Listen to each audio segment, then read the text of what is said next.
नमस्कार. आज आपल्याबरोबर आहेत महाराष्ट्राचे मुख्यमंत्री, शिवसेनेचे पक्षप्रमुख माननीय उद्धव ठाकरे साहेब. आज संपूर्ण देश, महाराष्ट्र, संपूर्ण विश्व एका भयंकर संकटातून झुंज देत मार्ग काढण्याचा प्रयत्न करतो. आपल्या देशाची स्थिती चिंताजनक आहे. महाराष्ट्रामध्ये सुद्धा करोनाचं संकट तर आहेच, पण मधल्या काळामध्ये एक निसर्ग वादळ आलं, ते संकट आलं आणि या सगळ्या संकटांना खंबीरपणे तोंड देत राज्याचं नेतृत्व मुख्यमंत्री उद्धव ठाकरे करतायत. अधूनमधून ते गेल्या 4 महिन्यामध्ये लॉकडाऊनच्या काळामध्ये फेसबुकच्या माध्यमातून मुख्यमंत्र्यांनी जनतेशी संवाद साधला. पण हा संवाद एकतर्फी होता. म्हणजे मुख्यमंत्री आपल्याला समजावून अनेक गोष्टी सांगत होते, आपलं मार्गदर्शन करत होते, आपलं बौद्धिक घेत होते आणि जनता ते सगळं ऐकत होती. ती माननीय मुख्यमंत्र्यांच्या मन की बात होती, दिल की बात होती. पण ह्या निमित्तानं या राज्यातल्या जनतेच्या मनात सुद्धा अनेक प्रश्न आहेत. काही राजकीय असतील, काही सामाजिक असतील, काही आरोग्यविषयक असतील. या सगळ्या प्रश्नांवर बोलण्यासाठी आज मुख्यमंत्री आपल्याबरोबर आहेत. मी मुख्यमंत्र्यांचं स्वागत करतो. नमस्कार. उद्धवजी, आपलं स्वागत. नमस्कार आणि जय महाराष्ट्र. आपण कसे आहात? तुमच्या समोर आहे. आपण समोर आहात, पण खूप दिवसांनी म्हणा किंवा खूप महिन्यांनी म्हणा आपल्याला आपला चेहरा जनतेनं स्वच्छ पाहिला. म्हणजे आपल्या चेहऱ्याला मास्क नाही. माझा चेहरा स्वच्छच आहे. हा. आणि फेसबुक लाईव्ह मध्ये सुद्धा माझा फेस हा स्वच्छच आहे. फेस टू फेस आपण जनतेसमोर आलात. पण आपण आज खूप प्रसन्न दिसताय. सामनाची मुलाखत आहे ना ही? सामनाची मुलाखत. प्रसन्न दिसताय. आपल्या चेहऱ्यावरती कोणताही तणाव नाही, रिलीफ ज्याला आपण म्हणतो ते दिसतंय. फक्त थोडे डोक्यावरचे केस गेलेले दिसत आहेत मला. हा 6 महिन्यातला परिणाम आहे का? एक तर पहिली गोष्ट अशी की मगाशी आपण सांगितलं की फेसबुकच्या माध्यमातून मी जनतेशी संवाद साधला म्हणा किंवा त्यांचं बौद्धिक घेतलं म्हणा किंवा काही म्हणा. त्याला काही म्हटलं तरी मी जनतेशी नातं तुटू दिलं नाही. जनतेशी माझा संबंध दुरावू दिला नाही आणि त्यांच्यासोबत मी म्हणजे महाराष्ट्र सरकार हे खंबीरपणे खांद्याला खांदा लावून प्रत्येक संकटात प्रत्येक पावली तुमच्या सोबत आहे हे मी सांगण्याचा प्रयत्न केला. आणि मला नक्कीच एका गोष्टीचा आनंद आहे की जनता माझ्यावरती म्हणजे सरकारवरती विश्वास ठेवते आहे, सरकारचं ऐकते आहे, सहकार्य करते आहे. आणि त्याच्यामुळे तुम्ही जे आता म्हणालात की माझ्या चेहऱ्यावरती ताण तणाव नाही, जनता सोबत असल्यानंतर कोणत्याही ताण तणावाची चिंता करण्याचं कारण नाहीये. एकदा का जनता आहे, जनतेचा विश्वास आहे, तो विश्वास हा माझ्यासाठी खूप मोठं बळ देणार आहे. आणि तो विश्वास जोपर्यंत माझ्यासोबत आहे, हे बळ जोपर्यंत माझ्यासोबत आहे, तोपर्यंत मला ताण तणावाची पर्वा करण्याची आवश्यकता तेच म्हणतो की इतकं मोठं संकट असताना जगातले अनेक नेते तणावाखाली दिसत आहेत. रोज जनतेला एकच केस जे काय कमी झालेत असं वाटतं आपल्याला. एक तर बऱ्याच दिवसांतर कालच मी केस कापलेत. तोपर्यंत गेले 3-4 महिने स्वतःचे केस थोडेफार म्हणजे अनेकांनी हे राष्ट्रीय कार्य आपापल्या घरामध्ये अनेक वर्ष केलं. म्हणजे आत्मनिर्भरतेचा जो प्रधानमंत्र्यांचा संदेश आहे. नाही, मी असं नाही म्हणत, आत्मनिर्भर एवढंच. बरं, बरेच दिवस आपण जनतेच्या आरोग्याची काळजी घेत आहे. अजूनही आहे. म्हणजे आपल्याशी बोलताना सुद्धा माझ्या डोक्यामध्ये सगळे एक गोष्टी ज्या काही माहिती आतापर्यंत माझ्याकडे येते. मी अनेक मुख्यमंत्र्यांची या काळामध्ये देशभरातल्या संवाद ऐकले, भाषणं ऐकली, प्रधानमंत्र्यांचं सुद्धा ऐकलं. किंबहुना आपल्याशी आपलं ऐकताना मला सारखं असं वाटायचं की जी जागतिक आरोग्य संघटना आहे, त्या जागतिक आरोग्य संघटनेला सुद्धा राज्याचे मुख्यमंत्रीच मार्गदर्शन करतायत. इतकं आपलं डॉक्टरी ज्ञान, वैद्यकीय ज्ञान आपल्या बोलण्यातून आणि एकंदरीत वर्तनातून दिसत होतं. हे डॉक्टरी ज्ञान आपल्याकडे आलं कुठून? ह्याला असं काही नेमकं उत्तर नाही. पण एक गोष्ट सांगतो, लहानपणी एक त्या काळामध्ये, आताचं नाहीये, त्या काळामध्ये एक प्रश्न नेहमी लहान मुलांना विचारला जायचं, मोठा झाल्यावर तू कोण होणार? त्यावेळेला त्या मुलांची ती इच्छा तेव्हा ते व्यक्त करायचे. अर्थात प्रत्येक जण तसं काही झालाच असेल आणि झालाच नसेल असं नाहीये. परंतु वैद्यकीय शास्त्र हा माझ्यासाठी नेहमी कुतूहलाचा आणि अभ्यासाचा विषय राहिलेला आहे. अगदी कदाचित, म्हणजे नाही झालं ते बरं झालं, पण कदाचित एक शक्यता तेव्हा माझ्या मनात ही डोकत होती की डॉक्टर व्हावं. बरं, अरे वा. त्या दृष्टीने मी कधी असा काही प्रयत्न केला नाही, पण होमिओपॅथीचा मी तेव्हा अभ्यास करत होतो, जरूर करत होतो. आपल्या घराला परंपरा आहे. हो, आपले माझ्या आजोबा असतील, आपले काका असतील, किंबहुना शिवसेना शिवसेना प्रमुखांना प्रमुख. सुद्धा त्यातलं फार हो, चांगलं हो. ज्ञान होतं. आणि महासुरा. मासाहेब. तर तो एक आमच्याकडे बॉक्सच असायचा. त्याच्यामध्ये आता हे सगळं आर्सेनिकम अल्बम, हे ते ते ते सगळे एक बॉक्सच असायचा. कोणाला काय झालं तर घरच्या घरी ते उपचार केले जायचे. आणि तेव्हा होमिओपॅथीचे डॉक्टर्स आमच्याकडे यायचे. ॲलोपॅथी हा विषय खूप दूर होता. तो काळ एकूण वेगळा होता. आत्तासारखे सगळे उपद्व्यापी व्हायरस वगैरे बरं. त्या जमान्यामध्ये असे फार त्रासदायक नव्हते. आणि एक चांगलं छान असं आयुष्य होतं. त्या काळामध्ये मी होमिओपॅथीचाही अभ्यास करत होतो. कळत नकळत ती जी काही आवड आहे ती आज सुद्धा थोडीफार जिवंत आहे. आणि अनेकदा, म्हणजे काही वर्षांपूर्वी तुमच्या लक्षात असेल, आपल्याकडे बीडला प्लेग आला होता. हो. त्याही वेळेला मी शिवसेनेचं पथक पाठवलं होतं डॉक्टर दीपक सावंत यांच्या नेतृत्वाखाली. ते तिकडे गेलं. मग औषधं कोणती लागतील, काय लागतील, ती औषधं कुठून आणायची, मुंबईमध्ये पूर आला तेव्हा कोणती औषधं लागतील, हे एक थोडंसं मी एक तळमळीने करत असतो. आणि आत्ता सुद्धा हा एक विचित्र योगायोग आहे. ध्यानीमनी नसताना मुख्यमंत्री पदाची जबाबदारी माझ्या खांद्यावरती आली. आणि ती सुद्धा अशा वेळी आली की जागतिक एक आरोग्यविषयक आणीबाणी जणू काही त्यातनं आपण जातो असा हा काळ आहे. आणि त्यावेळेला ही जबाबदारी माझ्या खांद्यावर आली म्हटल्यानंतर मग त्याच्या खोलात जाणं हे फार महत्वाचं आहे. तुम्ही खूपच खोलात गेला. हो, कारण त्याच्याशिवाय तुम्ही निर्णय घेऊ शकत नाही. नेमकं एखाद्याचं मूळ तुम्हाला कळल्याशिवाय तुम्ही निर्णयापर्यंत जाऊ शकत नाही. आज ह्या विषयावरती तज्ज्ञ असा कोणीच नाहीये. जो तो अनुभवातून शहाणपण जे येतं, तो अनुभव आपल्याला शिकवतोय आणि त्यातून आपण शहाणे व्हायचं की नाही हा ज्याचा त्याचा प्रश्न आहे, पण शहाणं होण्याचा आपण तरी प्रयत्न करतो. तुम्ही, म्हणजे असं मला वाटतंय की तुम्ही जनतेला मार्गदर्शन करता करता या सगळ्या विषयावर, राज्याचे जी आपली प्रजा आहे, आपण त्याचे पालक आहात. कोरोना बरोबर जगायला तुम्हीच शिकलेला आहात. सगळ्यांना शिकायला पाहिजे. कारण त्या फेसबुकच्या माध्यमातून, आणि असं काही नाही की अजून मी ते थांबवलेलं आहे. बरं. येत्या काही दिवसात मी परत करेन. कारण हे करत राहावंच लागेल. जोपर्यंत एक कोरोना सोबत जगणं आपण शिकत नाही आणि स्वीकारत नाही, तोपर्यंत ह्या काही गोष्टी अपरिहार्य म्हणून आपल्याला मानाव्याच लागतील, त्या कराव्याच लागतील. उगाचच फिरणं, उगाचच गर्दी करणं, ह्या काही अनावश्यक गोष्टी ह्या टाळाव्या लागतील. ठाकरे सरकार, आपण ठाकरे सरकारच म्हटलं पाहिजे, कारण असं जो नेतृत्व करतो त्याच्या नावाने सरकार ओळखलं जातं. पण ठीक आहे, मी नेतृत्व म्हणून हा एक भाग झाला. परंतु एक तर हे महाविकास आघाडी म्हणून 3 पक्षांचं सरकार सोबत समर्थक आपले जे अपक्ष आहेत त्यांचं सरकार आहे. आणि त्याहीपेक्षा महत्वाचं, ज्यांनी हा प्रयत्न स्वीकारला, ज्यांनी ह्या प्रयत्नाचं स्वागत केलं, त्या मायबाप जनतेचं सरकार आहे. त्या सरकारला 6 महिने झाले. 6 महिने गेले फुकट. 6 महिने होऊन गेले. खरं म्हणजे एखाद्या सरकारला किंवा एखाद्या मुख्यमंत्री पदाला 1 महिना झाला तरी उत्सव साजरा करतात.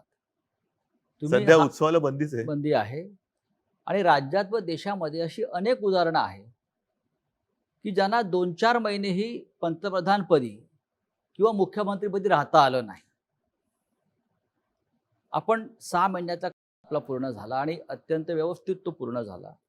हा 6 महिन्याच्या काळाकडे तुम्ही कसं पाहता? हा काळ कसा गेला? फार विचित्र पद्धतीने गेला. आपण जे म्हणालात ही गोष्ट खरी आहे की 1 महिना झाला, 100 दिवस झाले, 6 महिने झाले. हे सरकारचे वाढदिवस मोठ्या धूमधडाक्यात आतापर्यंत साजरे केले गेले.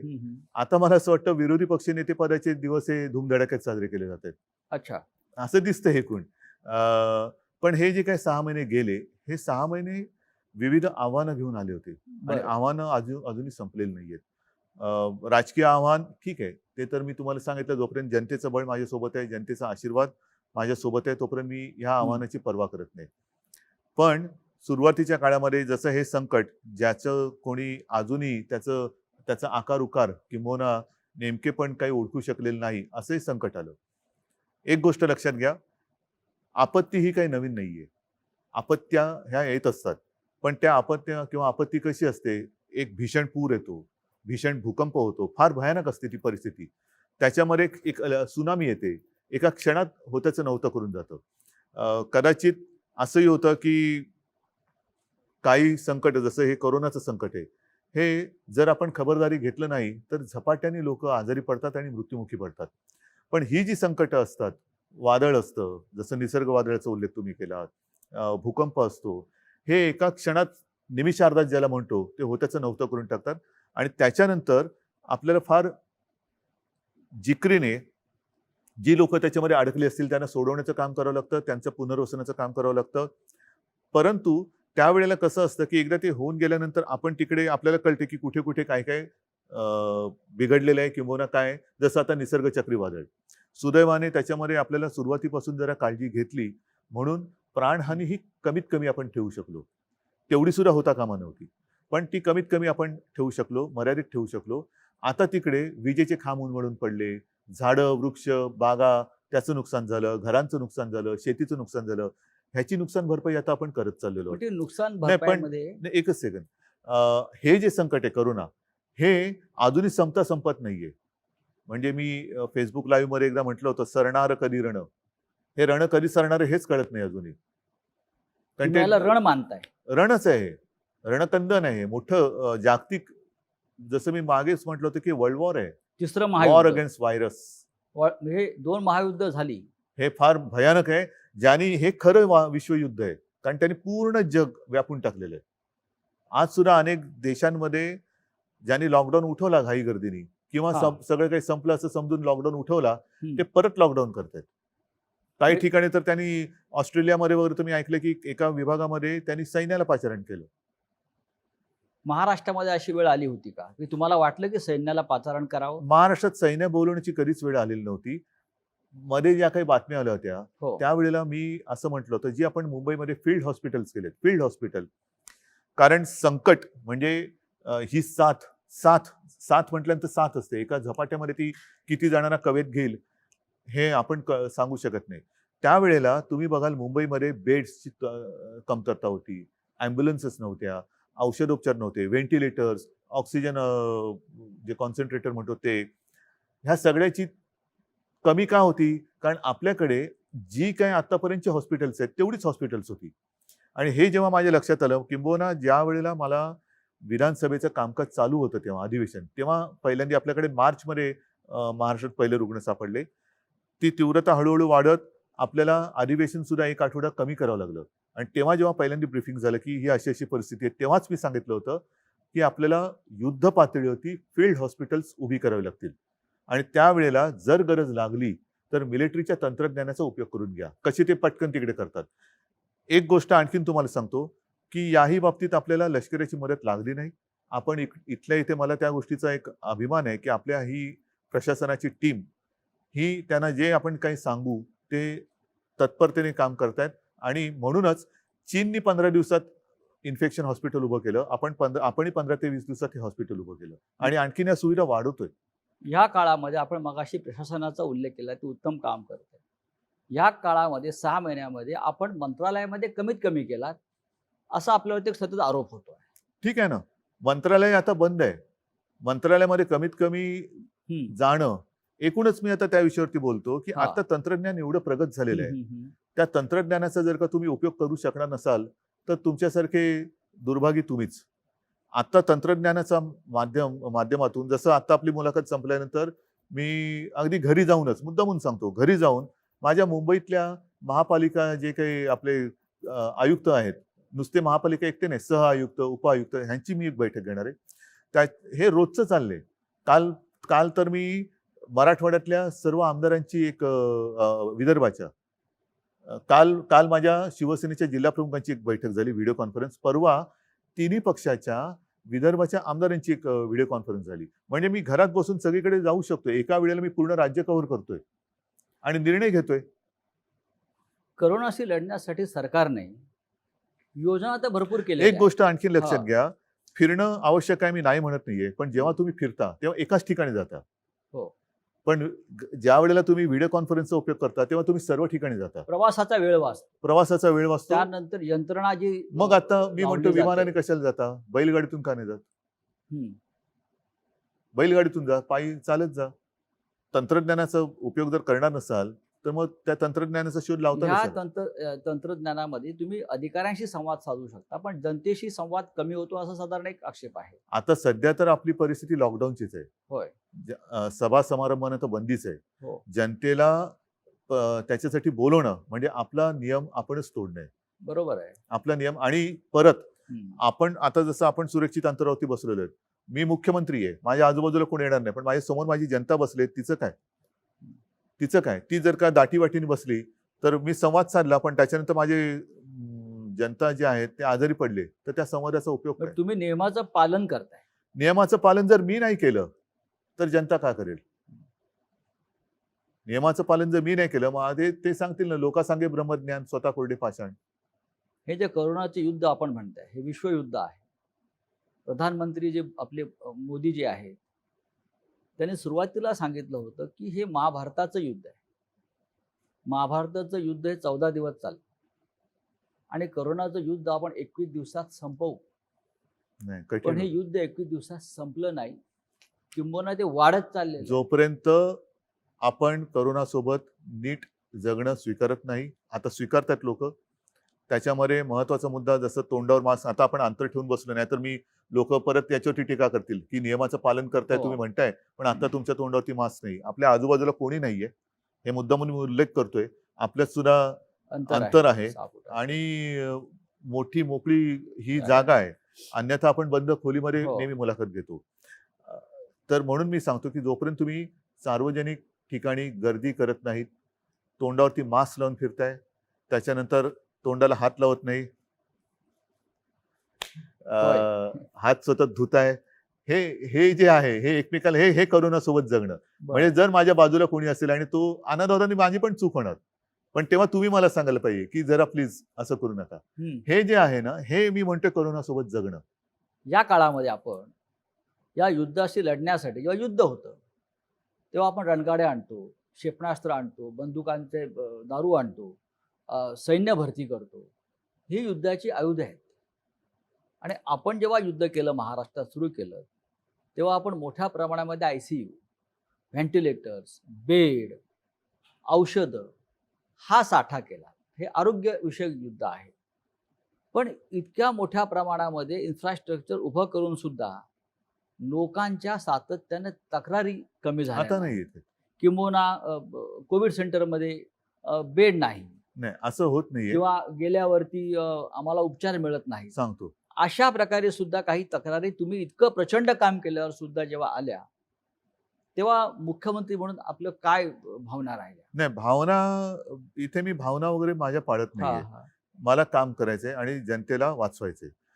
जी तुम्ही गोष्ट म्हणताय ही सुरुवातीला मुंबईत होती, जे मी तुम्हाला सांगितलं. प्रामाणिकपणाने आपण कबूल केलं पाहिजे की ह्या व्हायरसचा प्रादुर्भाव, साथीचा प्रसार आणि आपल्याकडच्या सुविधा ह्याचा जी उपलब्ध होती हे विषम प्रमाण होतं. आता मुंबईत आपण अजूनही वाढवतो आहोत, परंतु आता हा व्हायरस ग्रामीण भागात पसरायला लागलेला आहे, इतर शहरात पसरतोय. त्या शहरांमध्ये आणि त्या ग्रामीण भागामध्ये जिथे या सुविधा अजूनही उपलब्ध आपण करू शकलेल्या नाहीत किंवा ज्या सुविधा आता बनतायत, तोपर्यंत तिथे ही तक्रार थोडीफार राहणार. आणि त्याच्यासाठी सर्व जिल्हाधिकाऱ्यांना माझ्या सूचना आहेत की जिथे जिथे तुम्हाला आवश्यकता असेल तिथे तिथे तात्काळ या सुविधा निर्माण करा.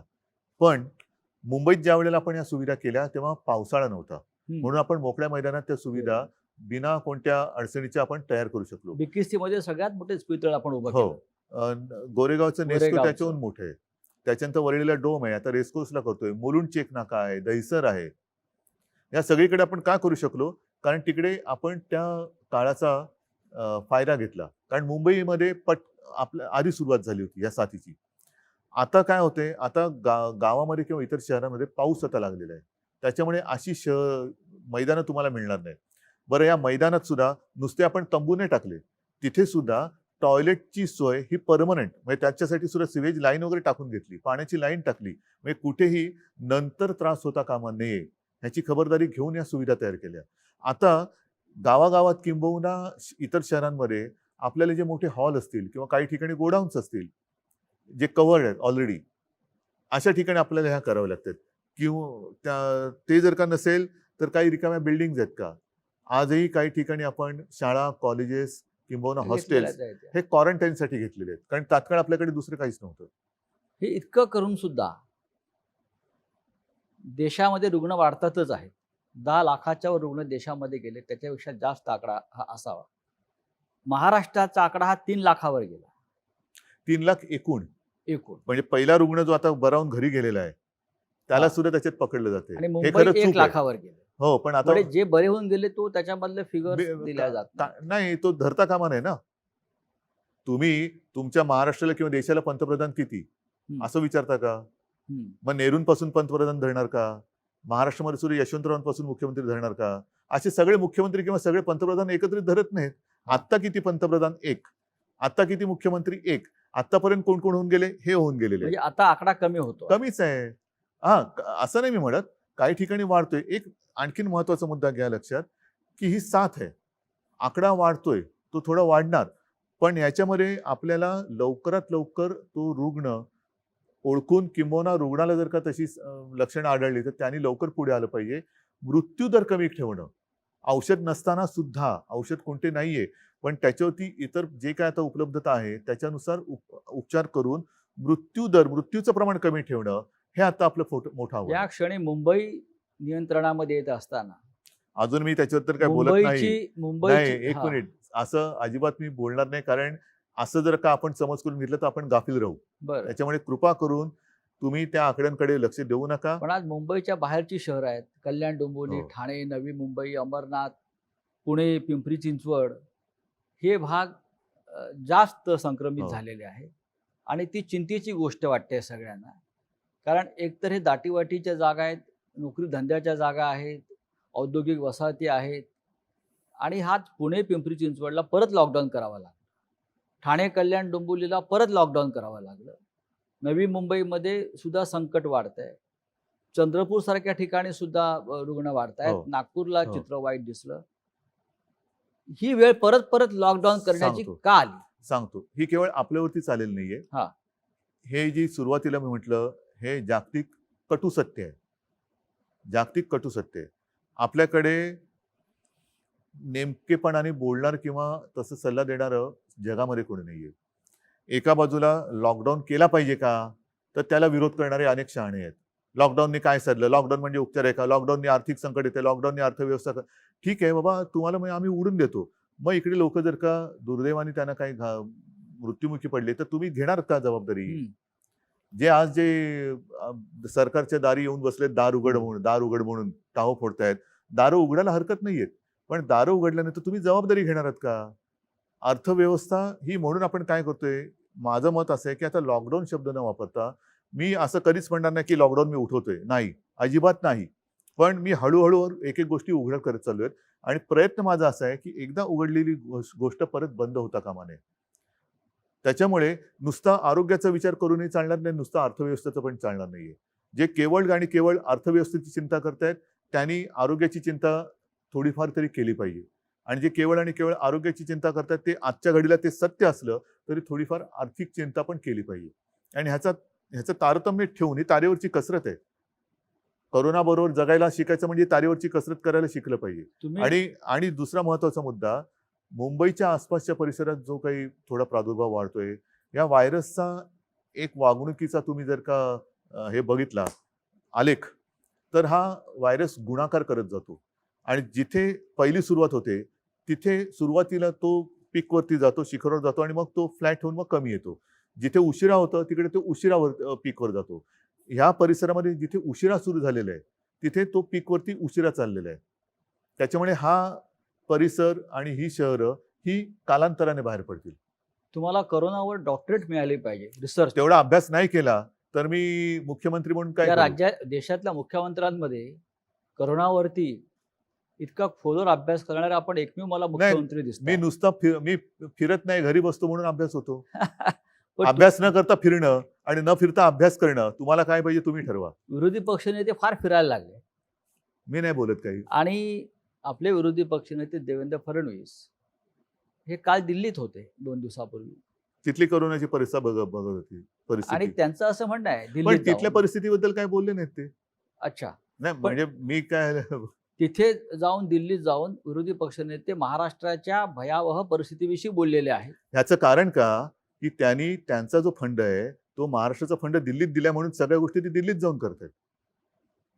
हे तुमचं म्हणणं जरी मी खरं मानलं किंवा राज्य खरं मानत असेल त्याच्यावरती खूप टीका सुद्धा झाली, पण राज्यातल्या परिस्थितीचे भयावह परिस्थितीचे अपडेट्स त्यांनी प्रधानमंत्र्यांना भेटून देणं कितपत योग्य आहे?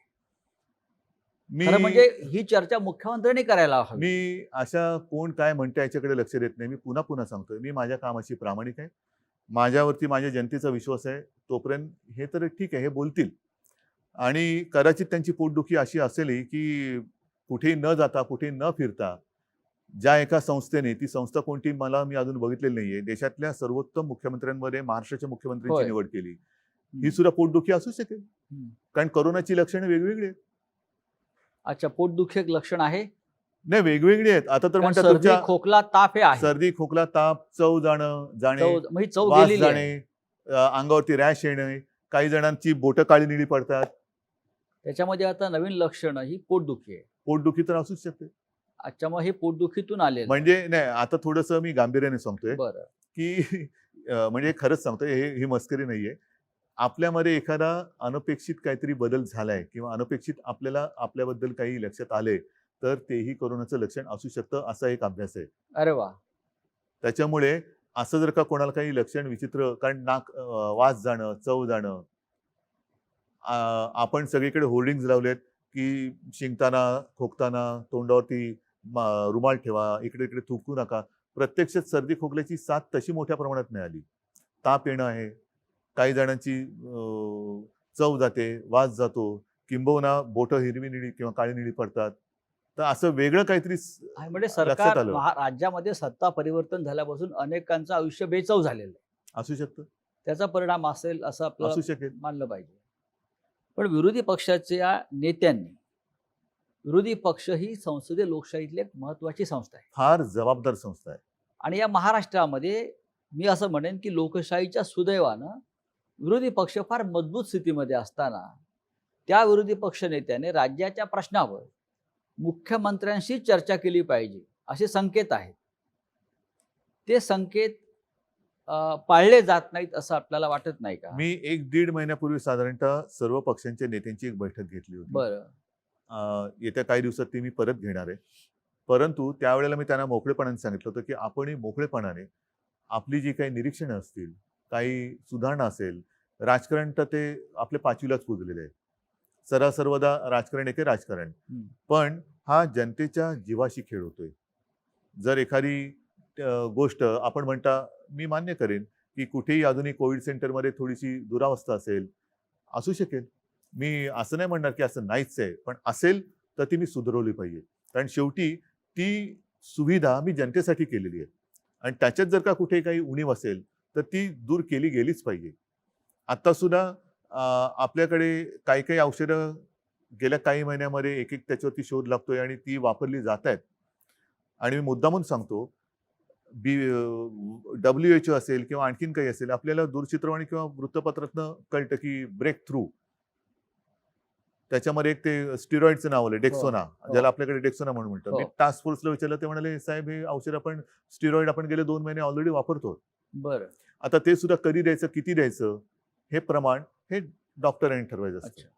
आणि म्हणून प्रत्येक रुग्णाला हे औषध मिळालंच पाहिजे हा आग्रह आपण नाही धरता कामा, ते डॉक्टरवरती सोपवलं पाहिजे. म्हणजे सध्याच्या काळामध्ये महाराष्ट्र असेल, देश असेल किंवा विश्व असेल, जो उल्लेख केला जातो की पांढऱ्या कपड्यातले देवदूत डॉक्टर्स किंवा नर्सेस, वॉर्ड बॉयज हे खऱ्या अर्थाने या देशात आणि विश्वामध्ये काम करत आहेत आणि ते सुद्धा त्यांचं सुद्धा मोठ्या प्रमाणामध्ये बलिदान. देवावरती आणि देवदूतावरती विश्वास नसेल तर दोघेही काम नाही करू शकणार. होय. कर्नाटकचं जे बाजूला राज्य आहे तिकडल्या मंत्र्यांनी सांगितलं आहे, तिकडे जी काय परिस्थिती गंभीर झालेली आहे करोनाची, की आता आम्ही सगळं देवावर सोडून मोकळं होतोय. हे कितपत योग्य आहे? हे मी तुम्हाला म्हटलं ना, आता हा सुद्धा माझ्या फेसबुक लाईव्ह मधला मुद्दा होता. हो, सगळी प्रार्थना स्थळ बंद आहेत, बंद आहेत. मंदिरं बंद आहेत, सगळे बंद आहेत. मग देव आहे कुठे? देव कुठे गेला? तर तो देव आपल्यात आहे. हो. आपण एकमेकाला सावरणं, आपल्या डॉक्टरांच्या रूपातनं तो आपल्याला मदत करतोय. त्याच्यानंतर जसं मी म्हटलं की एक जनजागृती, एकमेकाला सावरणं, हा सुद्धा फार त्याचंच एक हे आहे. असं पूर्वी आम्ही शाळेमध्ये असताना पिक्चर बघायचो. त्याच्यामध्ये देवा दिखायचं, त्या हातात अशी किरणं निघतात आणि तो चमत्कार होतो. कोणतरी मृत्युमुखी पडलेला पुन्हा जिवंत होतो, आजारी पडलेला पुन्हा बरा होतो. तर ते शेवटी देवाचा आशीर्वाद म्हणजे ते औषधाच्या रूपाने त्याला मिळणं, वेळेवरती रुग्णसेवा मिळणं, या सगळ्या गोष्टी ही तीच गोष्ट आहे. मला असं रुग्णसेवा. वाटतं शरद पवार काल ह्या विषयावरच बोललेले आहेत का? काय? शरद पवार असं बोलले आहेत, की अयोध्येतलं जे राम मंदिर उभं राहत आहे, त्याच्यापेक्षा करोनाची चिंता जास्त आहे. मंदिराच्या माध्यमातून करोना बरा होणार नाही. करोनासाठी आपल्याला अशा प्रकारे आपण म्हणताय बरोबर डॉक्टर आहे ना. डॉक्टर्स पाहिजेत. आज डॉक्टरांची आणखीन एक गोष्ट काय आहे, की आपण ज्या सुविधा निर्माण करतो आहोत, हो त्या सुविधा काही रुग्ण बऱ्या नाही करणार आहेत. हा त्या सुविधांच्या बरोबरीने डॉक्टर्स पाहिजेत. आपण मी आधीच म्हटलं होतं ना, की जम्बो फॅसिलिटी, जम्बो म्हणजे मी काय बेडचं दुकान नाही काढलेलं, फर्निचरचं दुकान नाही काढलं, प्रदर्शन नाही भरवलं. त्याच्यावरती जेव्हा रुग्ण येईल तेव्हा त्या रुग्णाच्या आणि बेडच्या बाजूला डॉक्टर आणि ती सिस्टर पाहिजे आणि हातात औषधं पाहिजेत. ज्या मुंबईतल्या करोनाच्या स्थितीवर सगळ्यात जास्त टीका देशभरातल्या राजकीय लोकांनी केली, मग ते प्रवासी मजदूर जाताना असतील किंवा रुग्ण वाढताना असेल, त्याच मुंबई पॅटर्नचा आज सगळ्यात जास्त बोलबाला होतो. कोण करते? प्रत्येकाला मुंबई पॅटर्न लागू करा असं देशभरात वाटतं. कोण करते? सगळेच करताय. तर हा मुंबई पॅटर्न जेव्हा तुम्ही सुरू केला, तुम्ही मॅनेज केलं असेल. अच्छा आम्ही मॅनेज केलं. मुंबई पॅटर्न त्यातली धारावी म्हटलं की लोकांच्या भुव्यावर जातात. खरं मोठं आव्हान आहे. पण जागतिक आरोग्य संघटनेनं फक्त धारावीचा उल्लेख केला आणि धारावी पॅटर्न हा उल्लेख केला. हे मला असं वाटतं या सरकारचं सगळ्यात मोठं यश आहे. महापालिका असेल, राज्य सरकार असेल, पण मुख्यमंत्री म्हणून आपण सतत मुंबई आणि धारावीवर लक्ष दिलं. हे आपण कसं करू शकला? ह्याच्यावरती मी तुम्हाला म्हटलं तसं आपल्या जनतेवरती आणि यंत्रणेवरती विश्वास. हा विश्वास जर का नसेल आणि प्रत्येक ठिकाणी जर का मी धारावीमध्ये चक्रा मारत बसलो असतो तर काय साधलं असतं? मी मुख्यमंत्री म्हणून जाणं म्हणजे सगळा तो लवाजमा माझ्यावरती गोळा होणं. बरं, म्हणजे त्यांना कामाची ठिकाणं आणि कामं सोडून माझ्यावरती गोळा होणं. ह्याच्या पलीकडे मी त्यांना काय सांगणार? पण एक गोष्ट नक्कीच समाधानाची आहे की WHO धारावीचा उल्लेख केला. त्याच्यानंतर काल परवाकडे वॉशिंग्टन पोस्ट मध्ये एक आर्टिकल आहे, त्याच्यात त्यांनी म्हटलं की मुंबई हे एक असं शहर आहे की ज्या शहराने कोणतीही माहिती लपवलेली नाही, लपवाछपवी नाही, बिलकुल नाही. जे आहे ते स्पष्ट आहे. पण तुम्ही लपवताय, काहीतरी लपवताय असं विरोधी पक्ष नेत्यांचं म्हणणं होतं. मृत्यूच्या आकडे लपवताय, रुग्णांच्या आकडे लपवताय. त्यांच्याकडे वॉशिंग्टन पोस्ट त्यांची स्वतःची यंत्रणा आहे का? असू शकेल की ज्या माध्यमातून त्यांना हे आकडे मिळत आहेत किंवा राज्यातल्या कारभाराविषयी माहिती मिळते. असू शकेल. पण ह्या ज्या काही गोष्टी आहेत, WHO आणि वॉशिंग्टन पोस्ट, हे ह्या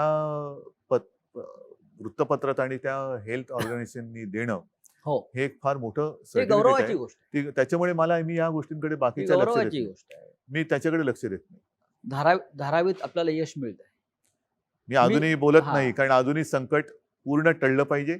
आणि जर का मी कोणाचं आता मोठं कौतुक केलं तर गाफीलपणा मला नकोय, गलथानपणा नकोय. मुंबई सुद्धा हळूहळू स्थिरस्थावर होत आहे. पण मुंबईच्या रस्त्यावरती वडापाव कधी मिळणार? त्याच्यासाठी सुद्धा आपली ही हळूवार वाटचाल त्याच दिशेने चालू आहे. हो, जोपर्यंत मुंबईच्या रस्त्यावरती लोकांना वडापाव मिळत नाही तोपर्यंत मुंबई सुरळीत झाली असं कोणी या देशामध्ये मानणार नाही. वडापाव आहे, बऱ्याच गोष्टी आहेत. बरं, दुसरा एक विषय महत्वाचा येतो आहे की या संपूर्ण 4 महिन्याच्या काळामध्ये आपण मंदिरांनाही लॉकडाऊन केलंय, देवही बंदिवान आहेत. देव आपलेच आहेत. मंदिराची टाळी कधी उघडणार? देव म्हणतात मी तुमच्यात आहे बरं. आणि त्याच्यामुळे तुम्ही मंदिरात येऊ नका, तुम्ही हे पहिले सांभाळा. जसं गाडगेबाबांचा एक उल्लेख, हो. माझ्या आजोबांनी मला ती सांगितलेली गोष्ट, मला वाटतं हो, त्यांच्या हो. चरित्रात पण लिहिलेली आहे. होय. गाडगेबाबा पंढरीला जायचे, पंढरपूरला. यात्रा असायची, वारी, जसं ती या वेळेला वारी होऊ शकली नाही आणि गाडगेबाबा जायचे ते दर्शनाला मंदिरात जायच्या आधी किंवा ऐवजी चंद्रभागेचा काठ हा सकाळ झाली का खराट घेऊन साफ करायला जायची. आणि त्यांना कोणी विचारलं काय बाबा दर्शन घेतलं का, तर अरे हे बघ हा माझा विठोबा आहे, अच्छा. हे गोरगरीब माता भगिनी मायबाप सगळे आलेले आहेत, इकडे ही सगळी अस्वच्छता माजली तर रोगराई येईल, मग त्याचं काय होणार.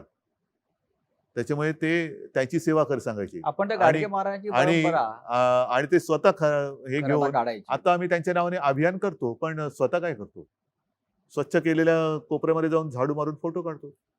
गाडगे महाराजांची परंपरा महाराष्ट्राला जशी लाभली आहे तशी ठाकरे कुटुंबाला आहे ना, पासून किंवा त्याच्यामुळे देव काही त्यांनी गोष्टी पाहिला. या माझ्या आजोबांकडनं त्यावेळेला मी त्यांच्या आठवणीच्या स्वरूपात ऐकलेल्या आहेत.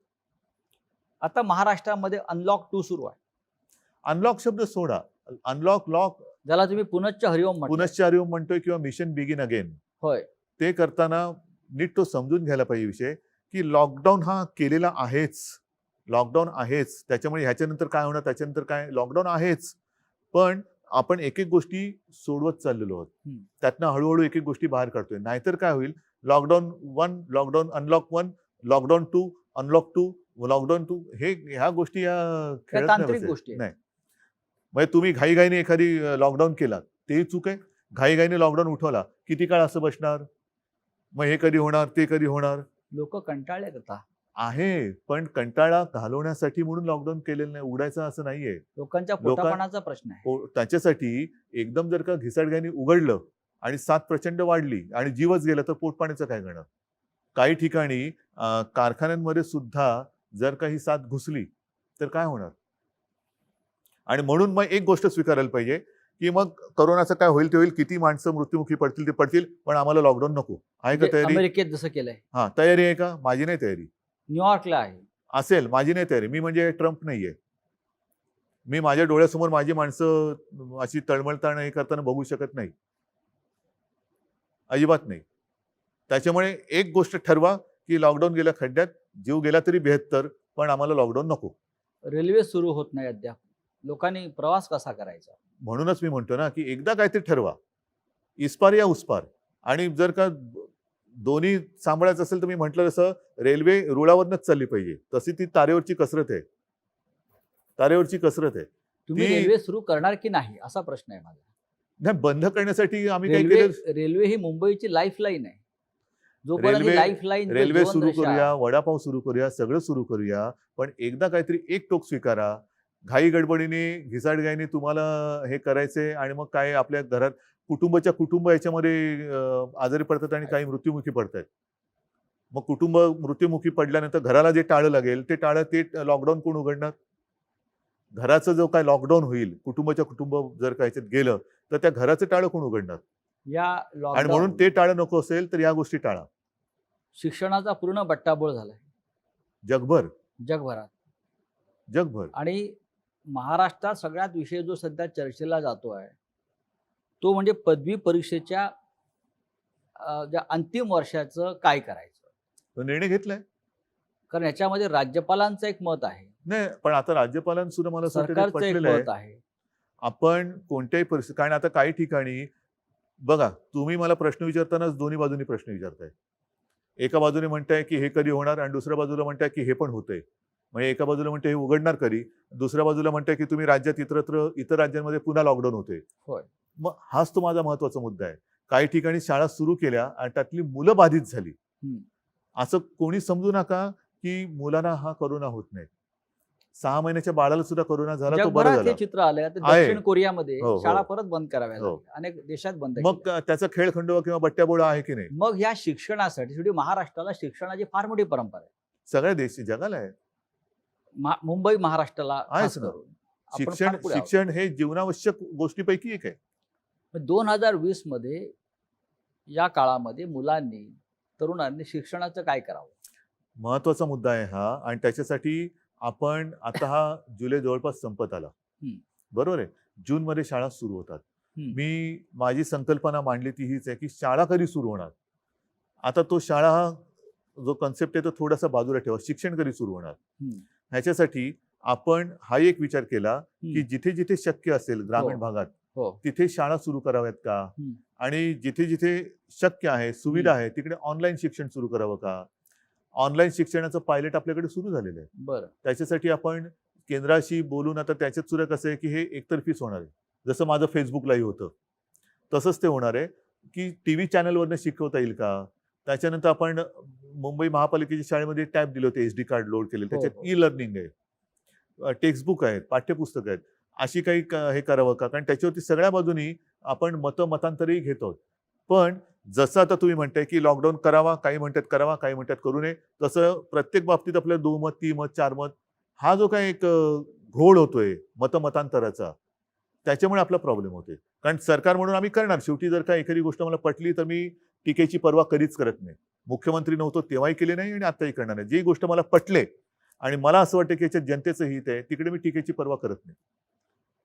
राज्यपालांची एक भूमिका आहे.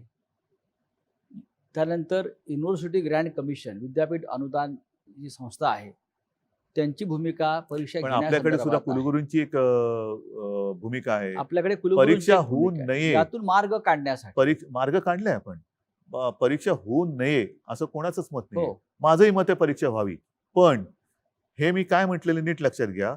आपण अंतिम वर्षाच्या मुलांना जी काही आतापर्यंत सेमिस्टर झालेले त्याचं ॲग्रिगेट करून मार्क देऊन त्यांच्या आयुष्यातला एक अडथळा दूर करावा, त्यांना पास करावं. त्यांच्या शेवटी एक सरासरी हा एक प्रकार असतो म्हणून त्याला सरासरी म्हणतात. सरासरी मार्क देऊन त्यांना रिझल्ट द्यावा. ज्यांना कोणाला वाटतं की मी ह्याच्याहून चांगली कामगिरी बजावू शकतो त्यांना आपल्याला जेव्हा शक्य होईल. आता हे आपण मे महिन्यात बोलत होतो, जून महिना गेला, जुलै गेला, केव्हा शक्य होईल. आता तरी आपल्या समोर तसं काही दिसत नाही, कारण आता ग्रामीण भागात सुद्धा तो पसरतोय कोरोना. जेव्हा शक्य होईल तेव्हा आपण परीक्षा जाहीर करू, परीक्षा घेऊ. ज्यांना असं वाटते की आम्ही परीक्षेला बसू शकतो आणि आम्हाला बसायचंय, परीक्षेला बसा. आणि तेव्हा मात्र तुम्हाला एकच काहीतरी ऍक्सेप्ट करावं लागेल, एक तर ऍग्रिगेट केलेल्या मार्क्सचा एक रिझल्ट घ्या किंवा परीक्षेचा. नोटबंदी हे मोठं संकट होतं.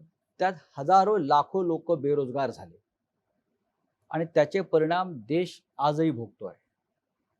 विशेषतः याचा सगळ्यात जास्त फटका औद्योगिक राज्य असल्यामुळे महाराष्ट्राला बसला, मुंबईला त्याच्यावरती बसला. जास्त कोण बोलत नाहीये. आता पुन्हा करोनाचाच फटका औद्योगिक दृष्ट्या म्हणाल तर आपल्याच राज्याला बसतोय. आपल्या राज्यामध्ये पण एक संकट हे शेवटी संकटात सुद्धा प्रकार आहेत, मानवी आणि अमानवी. मानवी असो किंवा अमानवी असो, ते कोणालाच मानवत नाहीत. त्याच्यामुळे संकट हे संकट असतं. आताचं संकट हे अमानवी आहे आणि हे आपल्या हातात नाहीये. हे संकट, हा व्हायरस जो आला तोच मुळातून बाहेरून आलेला आहे. यातून मार्ग कसा काढणार. हजारो लाखो लोक जे मार्ग बेरोजगार या ह्याच्यातून मुंबई महाराष्ट्रात. मला असं वाटतं ह्याच्यातून मार्ग काढण्यासाठी पूर्ण जग धडपडतं आहे. आणि आता सुद्धा प्रसारमाध्यमातून ज्या बातम्या आपल्या समोर येत आहेत त्या आशादायक आहेत. याच्यावरती वॅक्सिन जवळ आपण गेलेलो आहोत, पोहोचतो आहोत. काल सुद्धा माझी काही जणांची चर्चा झाली. येत्या काही महिन्यात कारण या वॅक्सिनची ट्रायल सुरू झालेली आहे. आता प्राण्यांवरती होते, एक ठराविक ग्रुपवरती होते, त्याच्यानंतर ती मोठ्या प्रमाणावरती होईल. असं करून आता तर बातमी की ऑगस्टमध्ये आलं तर आनंद आहे. पण साधारणतः या वर्षाच्या अखेरीपर्यंत आपल्या देशामध्ये वॅक्सिन तयार होऊ शकतं असं चित्र आहे. शेतकऱ्यांचे प्रश्न नव्याने उफाळून येतील. सगळ्यांचेच आहेत. आता आजपासूनच महाराष्ट्रामध्ये दूध उत्पादक शेतकऱ्यांचं आंदोलन सुरू झालंय. त्यांच्या दुधाला भाव वाढवून हवाय. कोणाला भाव मिळतोय नीट? कोणालाच भाव मिळत नाहीये. त्याच्यामुळे हे संकट हे सर्वव्यापी आहे. त्याच्यामुळे कोणत्या एका वर्गावरती किंवा एका क्षेत्रावरती संकट आहे असं मानणं चूक आहे. आणि शेवटी सगळीच लोक जर का अन्याय होतो म्हणून बाहेर पडली तर मग माझं तेच म्हणणं आहे, मग एक तर तुम्ही एक काहीतरी स्वीकारा की जे काय होईल ते होईल, आणि नाही तर आम्ही सुरक्षित राहून व्यवस्थित शांतपणाने विचार करून ह्या संकटाला परतू. हा एक मार्ग आहे. नाही तर जे काय होईल ते होईल, मारतो उडी आम्ही. कारण खाजगी कंपन्या, खाजगी उद्योग यांनी तर नोकर कपात मोठ्या प्रमाणात सुरू केली. पण शासनामध्ये सुद्धा एस टी मधून 4000 लोक कमी गेले. रेल्वेतून माणसं कमी केली जात आहेत, विमान कंपन्या, ह्या सगळ्या पब्लिक सेक्टरमधून जर अशा प्रकारे नोकर नाही, कपात सुरू राहिली ह्याच्यावरती तर खूप मोठा सामाजिक प्रश्न निर्माण होऊ निर्माण शकतो होईल. होऊ शकतो आणि ह्याच्यासाठी मला असं वाटतं वेगळी केवळ अट्टहासापायी आपली मतं मांडण्यापेक्षा एक जर का सगळेजण एकदिलाने एकत्र आले तर ह्यातनं मार्ग नक्की निघू शकतो. तसा मार्ग काढण्याचा माझा प्रयत्न आहे. परंतु तुम्ही हे करताय म्हणून माझा त्याला विरोध आहे, ही जर भूमिका घेऊन कोण येणार असेल तर त्यातनं मार्ग नाही निघू शकत. ही परिस्थिती सगळ्यांना सारखी आहे. फटका कमी जास्त प्रमाणात सगळ्यांना पडलेला आहे, पडणार आहे. याहीपेक्षा मोठं जे काही संकट आहे हे येत्या काळामध्ये कदाचित येऊ शकतं. पण सगळ्यांनी मिळून एकदिलाने जर संकटाचा सामना करायचा आहे म्हणून आले एकत्र आणि मार्ग काढायचा म्हटला तरच मार्ग निघू शकतो. याच्यामध्ये केंद्र राज्याला काय मदत करू शकेल? केंद्र आणि राज्य, केंद्राने आता मध्ये वेळोवेळी पंतप्रधान व्हिडिओ कॉन्फरन्सच्या माध्यमातून एक बैठक घेत असतात आणि ज्या काही गोष्टी कोरोनाच्या बाबतीत त्यांच्याकडे आपण मांडतो तशी त्यांची त्या बाबतीत मदत होते. आपल्याला जी 38,000 कोटीची मदत त्यांनी द्यायचं कबूल केलं होतं, ते पैसे राज्याला मिळाले का? येत आहेत हळूहळू. हळूहळू येत आहेत. म्हणजे लॉकडाऊन जसा हळूहळू उठतोय तसे ते पैसे हळूहळू येत आहेत. सगळ्यांचंच उत्पन्न घटलेलं आहे. दूध उत्पादकांचं घटलेलं आहे, शेतकऱ्याचं घटलेलं आहे, जो काय आपला नोकरदार वर्ग आहे त्याचं घटलेलं आहे, म्हणजेच सरकारचं पण घटलेलं आहे. मग राज्य सरकार जे एक महत्त्वाचं आहे, महाराष्ट्राचं राज्य महसूल वाढवण्यासाठी, त्याशिवाय हे राज्य चालू शकत नाही. कोणाकडनं वसूल करणार? कर्मचाऱ्यांचे पगार द्यायला आपल्याकडे पैसे नाहीत असं आपले मंत्री म्हणतात. मान्य मला, पण शेवटी महसूल वाढवण्यासाठी आपण काय उपाययोजना करणार? उपाययोजनासाठी आपण एक गोष्टी ज्या आहेत, मी तुम्हाला म्हटलं ना, पटकन हो. पी हळद आणि हो गोरी असा उपाय कोणाकडेच नाहीये. असा उपाय कोणाकडेच नाहीये. आणि तसा जर का उपाय असता तरी संकट त्याला काय म्हणायचं? संकट म्हणतोय, यावेळेला आपत्ती म्हणतोय. आता सुद्धा आपल्या देशात आणि आपल्या राज्यात महाराष्ट्राने तो जो काही एपिडेमिक ऍक्ट होता 100 वर्षापूर्वीचा, म्हणजे इंग्रजांच्या काळातला, तो 100 वर्षानंतर पुन्हा त्याचं पुनरुज्जीवन प्लेगच्या वेळेतला पुनरुज्जीवित का केला? म्हणजे तशी एपिडेमिक, तशी परिस्थिती निर्माण झाली. केंद्राने त्याच्याहून थोडासा एक पाऊल पुढे टाकून थोडा आणखीन कडक डिझास्टर ऍक्ट जो केलेला आहे तो का करावा लागला? ह्याचं कारण तसं डिझास्टर आहे, आपत्ती आहे. ती जर नसती तर आता सुद्धा आपण जिथे बसलो ते इकडे तिकडे लोक आपल्याला दिसली असती. मुख्यमंत्री उद्धव ठाकरे यांच्याबरोबरच्या या गप्पा अशाच पुढे चालू राहतील. पहिल्या भागामध्ये मुख्यमंत्र्यांनी करोनापासून ते राजकारणापर्यंत अनेक विषयांवर आपल्याशी दिलखुलास चर्चा केली. ही चर्चा पुढल्या भागात अशीच आपण चालू ठेवू. तोपर्यंत आपण थोडी विश्रांती घेऊ.